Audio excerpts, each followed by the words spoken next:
to the channel, guys. Today we're taking a different shift. We're going to the economic challenges. Economic challenges. Are you feeling the pinch? Are you feeling the effect of it? I'm sure you are. Well, in South Africa, we are feeling it. And I'm sure everywhere in the world, it's got the same effect. Many countries are now grappling with the fiscal crisis, weakening currencies. If you talk about our very own country, the rand is weakening almost every day, guys. Rising fuel prices, food prices. How much are eggs now? How much is chicken now? It's crazy. Everything is going up almost every day. So I was listening to a money coach. I'm not a coach. I'm not a financial advisor. Let me put it straight to you. So I was just listening to this coach. She was giving some sort of tips, very valuable tips, which I want to share with you. Her name is Halle Perry. She's, I don't know from where, but she was trying to give some sort of tips on how you can navigate through, especially these tough times, and be able to at least make ends meet, especially as we approach what many people call the festive season, right? People just go crazy. They want to party. They want to buy gifts and everything like that. These tips, however, are not just for the festive season. You can apply them anywhere, anytime, because we don't know what the future holds. We have uncertain future ahead of us, I think, for the whole world. So as you may know, the festive season provides a glimmer of hope. That's the time when people would like, oh, I just want to loosen out and, enjoy my time. I've worked so hard. Let me pay myself back for the hard work that I've done. That's what we all think, right? And remember, we're coming from COVID. It's been a very tough last 3-4 years, maybe. We've gone through different challenges. So every time it's December time, people are like, we've had tough times. Let's just go all out and, yeah. So that's the time people go into microloans. People increase their credit limits. They just want to cover for the cost in December. So Halle makes very, very valid points, which I want to share with you guys. You can take them or leave them. You don't have to apply everything that she said. But I just feel that some of these points are very important. Some of them I don't agree with them. You might not agree with them as well. So first of all, she begins by saying you need to avoid using other people's money, which I feel very important as well. Such as your loans from the banks or your micro lenders. Micro lenders, those small people that, the ones that give you money and the interest rate is just so high. But the fact that for them, you don't have to go through a lot of processes and stuff like that, they take advantage of that. So some people feel it's so easy to just go to those micro lenders and get money. Debt can be very expensive to manage, guys, especially with the rising interest rates. Because remember, they all fall under their financial service providers. So when the interest rates go up, if you borrowed 1,000 rand, you're not going to pay back maybe 1,500 rand if the interest rate go up. You might end up paying 2,000 rand, or you might end up even paying 2,200 rand. So it goes according to the interest rate hikes, which we are seeing going up almost every 3 months. So I thought that's a valid point. Avoid using other people's money. Number 2, she mentions save money for the upcoming holiday seasons, like around October and November, so you are financially prepared for the expenses of December. I feel like October, November is too close because people don't have so much disposable income to save up for 2 months, like this month and next month, to prepare for December. I feel like it's something that should be done actually earlier in the year. Maybe even 2 years earlier, to plan for like a period of 24 months for most people, because 1 year of saving sometimes doesn't even work. She mentions starting saving money as soon as your salary comes in. Consider that as profit that you make from your income. Create a budget with the remaining money for your monthly expenses. Wow. This also can work for people who have a little bit of disposable money. But I feel like, sometimes we make very bad decisions. We always think that saving, you need to save like R1,000 or $1,000 every month for you to feel that you're really saving. But it doesn't have to be that. It can be 50 rands, it can be $50 every month, it can be $10 every month. That money can take you a long way at the end of the year, and you can feel like you've done something at the end of the year, and use that money. If you want to party, you're gonna buy drinks, and things like that. Number 4, she mentions apply the concept of personal profitability. Just as businesses need to make a profit to survive, individuals should ensure that they are financially stable by saving or investing. It's actually linked to the previous one.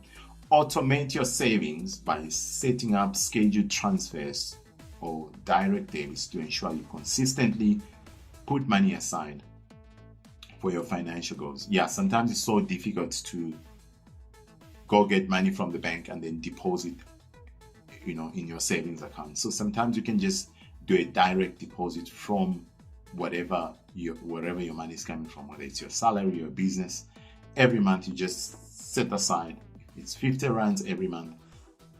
It's directly going, from your main account to the savings account. Recognize that December can be an expensive month, especially for families with children who have additional expenses. That's very true. December, everything goes up, guys, you know that. And I think even businesses take advantage of consumers because they know they are excited, they want to have a party, it's merrymaking month, so everything just go up. You need to recognize that and then plan ahead and budget for those costs. If it means avoiding at all, completely having your festivities around December, you can do that. You can have it in November or any other month, but I know it's very difficult because of the influence, peer pressure sometimes. All right, pre-fund your expenses. That's number 7. Pre-fund expenses like your school fees and supplies for the new year by setting aside money in advance. This is easier said than done, guys. We've heard about this always. Things go up. Yes, we know about school fees in January and December, but and February, but we don't plan ahead. But this is very, very important. If you pre-fund your expenses, this is always has to be done. Children have to go to school the following year. School fees sometimes even go up every January. So we need to plan that ahead of time. Build an emergency fund to provide a financial buffer for unexpected expenses or emergencies. This, I think, is very, very important because emergencies, you can do away with festivities and things like that. But when it comes to emergencies, you have to sort it out. It's an emergency. It's a medical emergency. You have to go to the hospital. You have to see a doctor. You need money. If you don't have medical aid or any other health insurance, you need to do it. If you have a puncture, your tire is gone, you run into a pothole, your tire is messed up, you need to replace that because how are you going to travel? We need a bit of money just, for those emergencies. 9, she mentions align your money management habits with your family values and involve your children in discussion about financial decisions. Emphasize the importance of experiences and time together over expensive gifts. Very tough one. Because children know about December and they just go excited. But it depends on what you've instilled in your children about December. So I think right from the start, parents need to build that culture of, helping their children to understand or to learn how to manage money or to understand that December is not the only time to enjoy. They can enjoy any other time of the year. And so I feel this is also important. Discussions, financial discussions, which we rarely get from school. School can teach us algebra and things like that, your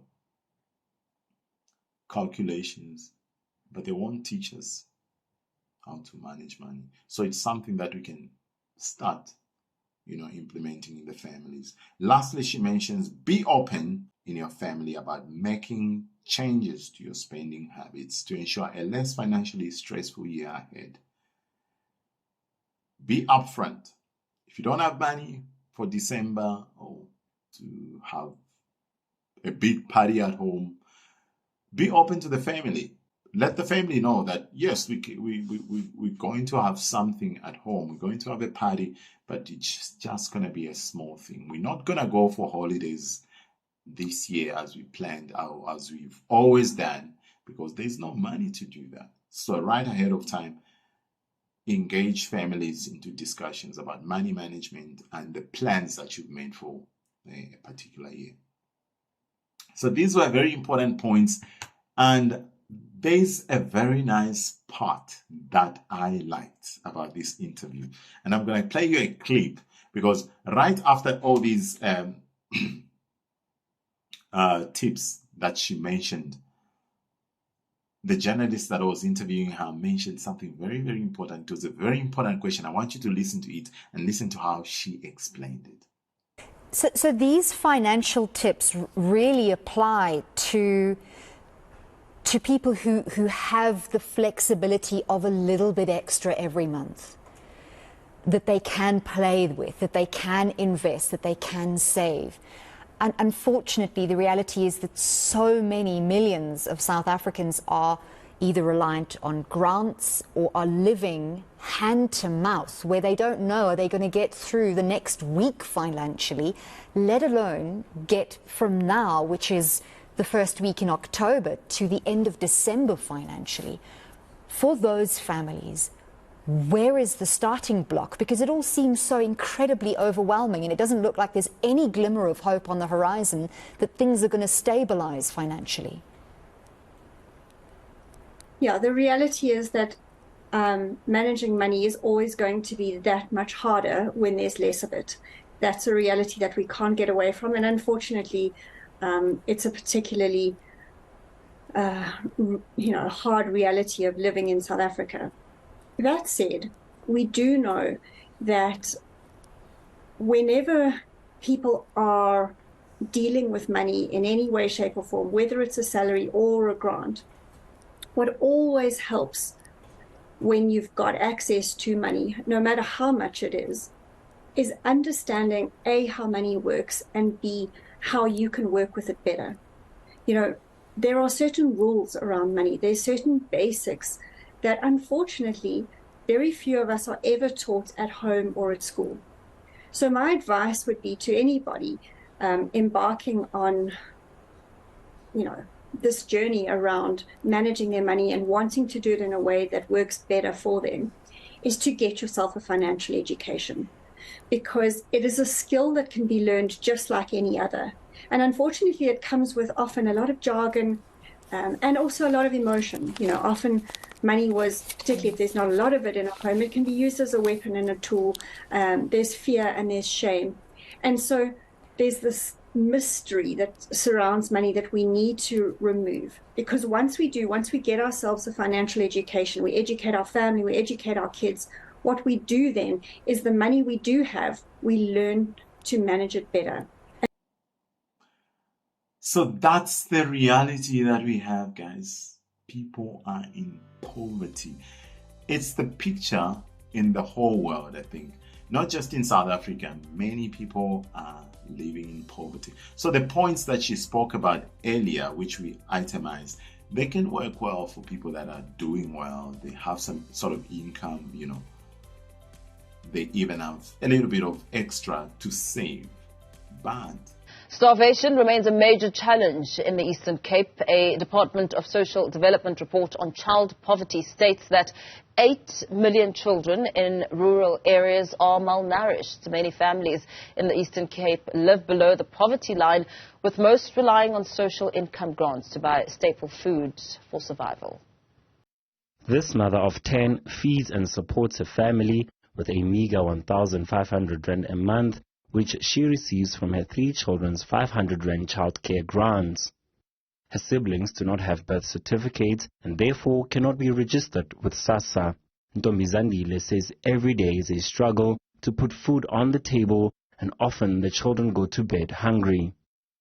Sinengxaki yabantwana abathathu abanganazo ibhedi, and into besixhomeke kuyo yimali yegrant, ngoba besithi naba xa singenayo into yokutya kunyanzeleke uba masihambe siye edolophini siye zifaka koomatshonisa ukuze sikwazi ukulala sityile.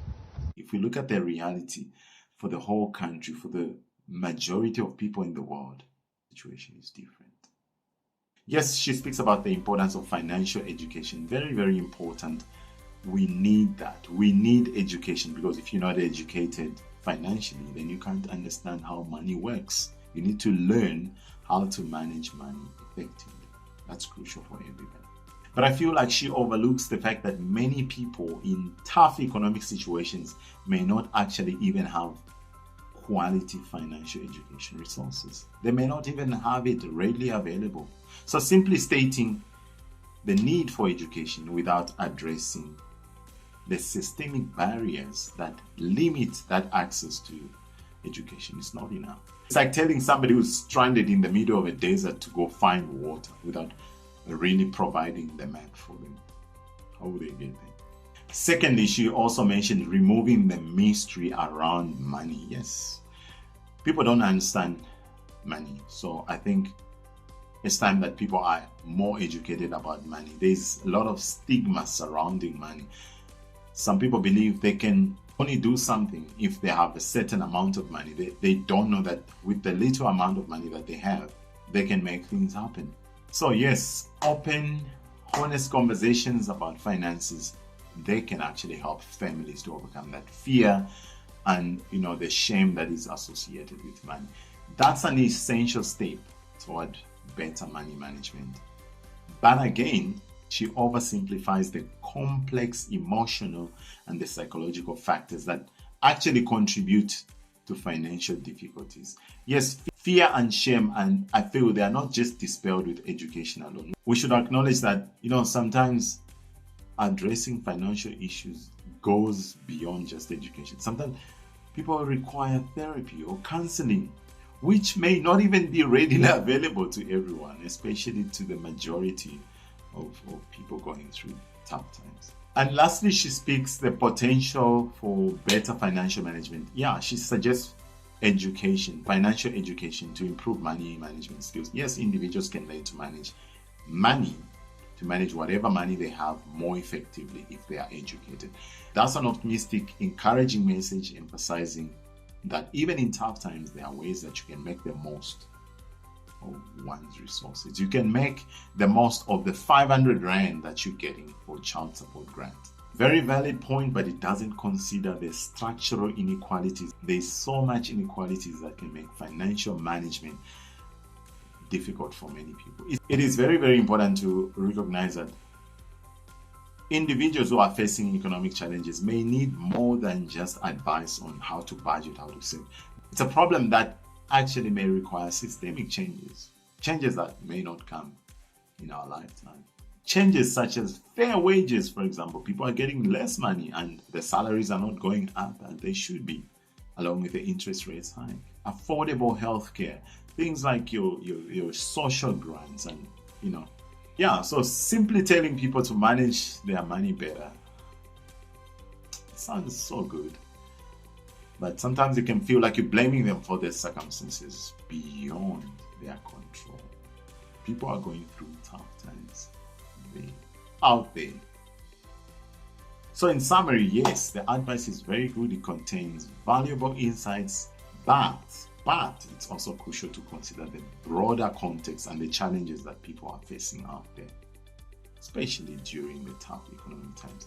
So addressing these issues requires some sort of a multifaceted approach that includes both an individual financial education and the systemic changes, to create some sort of a more equitable environment.